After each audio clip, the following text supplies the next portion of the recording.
On-the-scene coverage of ACC.14 is supported by Janssen Pharmaceuticals, Incorporated.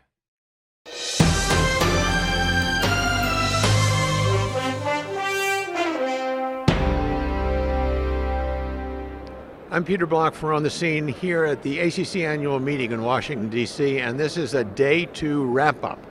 With me is Deepak Bhatt from the Brigham and Women's Hospital. He needs no introduction. So Deepak, another exciting day of late-breaking clinical trials. We've got the CHOICE trial to talk about, perhaps the second blockbuster in this group of trials that we've covered.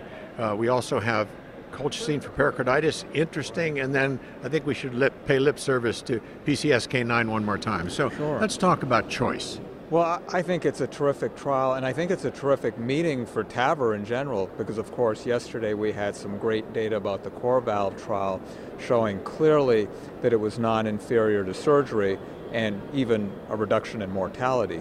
So to me that was a home run. And now a second trial relating TAVR, this time head-to-head, comparing the Edwards device with the core valve. And first of all, I guess I would say I thought both devices performed really well. So to me, that might be the overarching sort of message beyond just, is this one a little bit better this way? Is this other one a little bit better that way? But, what do you think? Well, I think the good news about this is it gives us options, and that's terrific. Core valve data are very striking. We'll see whether or not that holds up longer term and what really the mechanism is of all of this. But the bottom line is it gives us as interventional cardiologists lots of ideas about which patients to use which device for. That's a good thing. The CHOICE trial people will criticize because it's a relatively small trial. It wasn't, there wasn't a central place where they randomized patients, et cetera, et cetera. But the fact is they had 240 patients in this trial, randomized 1-to-1, interesting outcomes. They're going to do some long-term follow-up. That's going to be very important. And if at 1 year there is this continued difference, which is exactly sort of the opposite of what the core valve data showed, then we're just going to have to say, isn't that interesting? Because I think comparing all of these trials to each other is foolishness. Would you agree with that? Yeah, I agree. I think in some respects it ends up being sort of like the stent wars. This stent's better than that stent. Sure, I don't mean to say there aren't subtle differences, sometimes clinically important differences, but right now I think we're at a stage in TAVR where we can say we've got two really good devices. Yeah, I couldn't agree more. So that's all good news.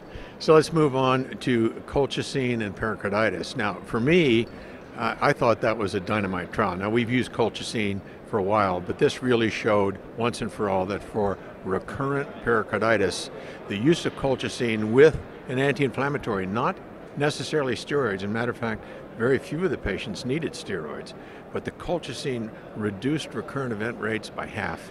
And that's a big change. Oh, I agree with you, and this is now building upon a series of trials that have been wins for colchicine in pericarditis, acute, chronic, recurrent. So right now I think it's moved up, and as you said, I've been using it for a while in pericarditis as well, but I think it moves up to maybe first-line therapy. I would think so. So colchicine for sure for recurrent pericarditis, and candidly, if I had pericarditis tomorrow, I'd probably take colchicine. I think so too. Yeah, with an anti-inflammatory. Right. Probably aspirin. Okay, so one more time, let's talk about PCSK9 antibodies. Today we heard about what I think is the most important group, the statin intolerant group, and how they fare.